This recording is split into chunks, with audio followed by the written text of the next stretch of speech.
Hey friends, welcome back to Creator Best Life for a brand new video. I'm Kimani and I hope that you are safe, well, had a good morning.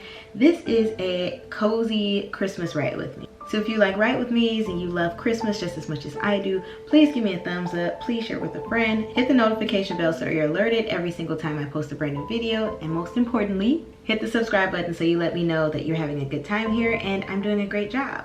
Now, let's talk about Christmas panic.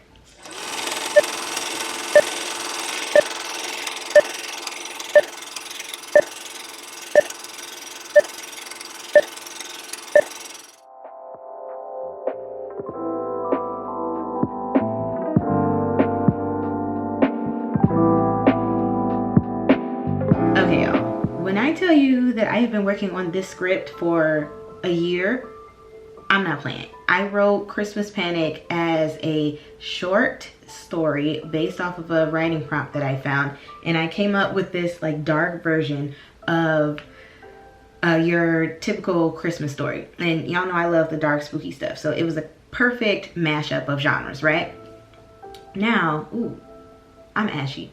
Ignore that. Right now, today, I have to do a total rewrite. So I spoke with my other producers for the project. They gave me feedback. We talked about the story, and mind you, this is like my 4th or 5th iteration at this point. So I am trying to get this done before Thanksgiving so that we can lock the script, right? Because like I said, it was originally prose. It was a short story, then I developed it into a script at the top of this year.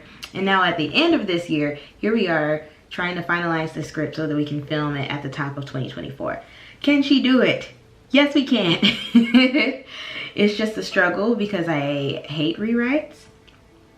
And I think I said this in another video. It's not like that rewrites are bad. I think that rewrites are great. They are an amazing tool. You should be doing rewrites, 1000%.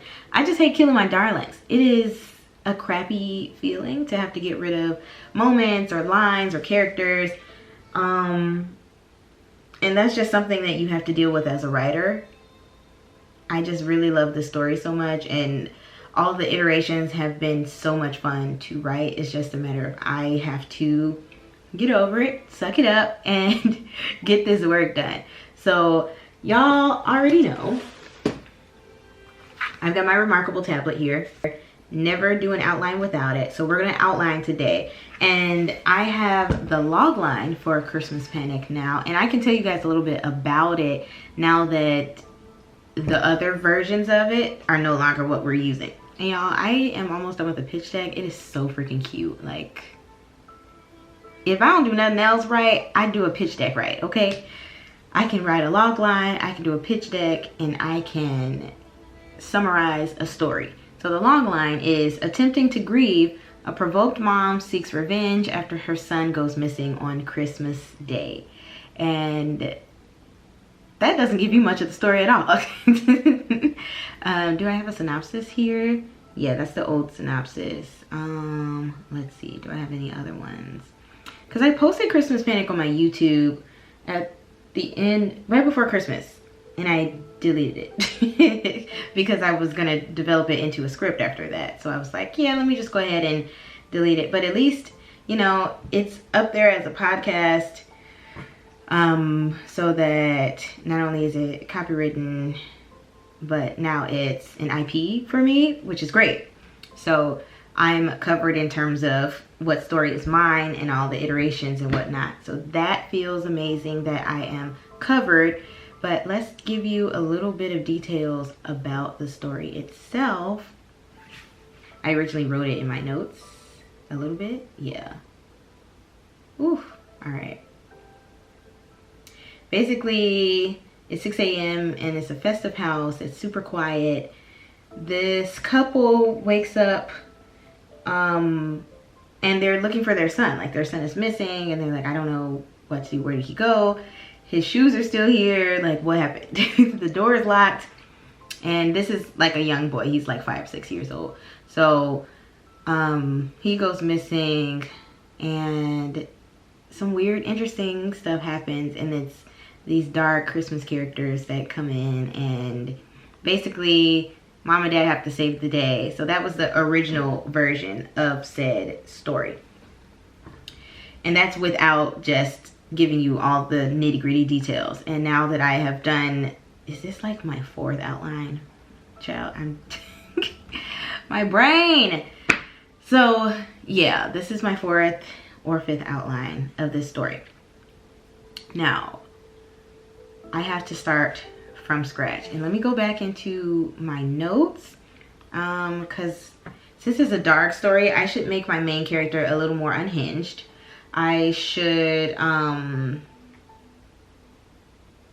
what else should I do? I might change the name. I might. I like it so far. I'm not super attached to it. Like, I don't mind changing it. Just if it's the right fit. Like, it has to mean something to me, you know? So, I also have, where are my other notes? Scenes were great. So I think I might keep those because I have a montage at the beginning that shows what the family life was like once the son went missing. And not to toot my own horn, but I did that. I felt really good and confident about that. Usually I'm a little insecure about my stuff, which is why I let, you know, friends, trusted people read it. But that montage was great. I think I'm pretty good at montages. Okay, they want to see more wrath from the other characters who are the antagonists. More details. And oh my gosh, it's so hard to share details in this script. And the reason being is because, mind you, it started as prose. So this was about 20 minutes of story. You know, reading it out loud. It ran about 20 minutes. Like 14 to 20 minutes, something like that. And then I wrote it as a script and it was 15, 16 pages originally, I think.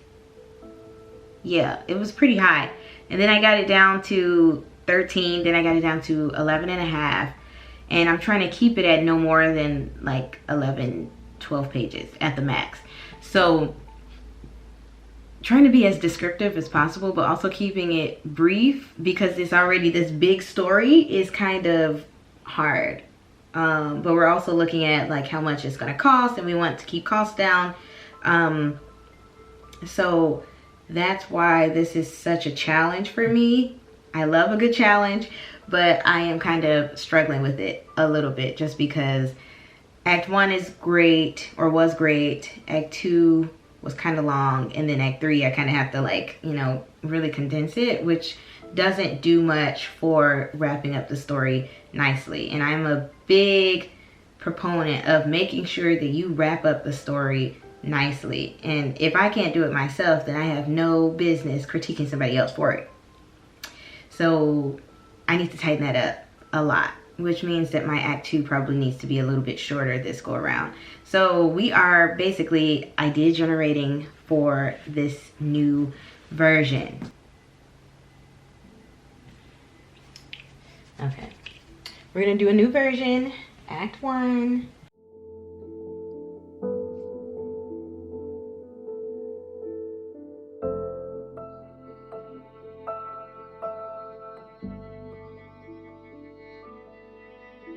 So while I was on my call for notes on this, an idea sparked for me to forego one of the characters, actually 2 of the characters, forego 2 of those characters and maybe flip them to be affiliated with another character, or just completely delete them in general because they're not necessarily needed with the way that I'm building my main character now.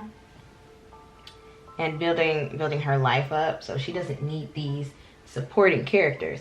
So I'm kind of disappointed because like the dialogue or like some of the moments with them was great, but I think that it'll flow a lot nicer without them, because then it'll leave me a lot more space for the actual meat like of Act 2, and that way it'll beautifully flow, you know?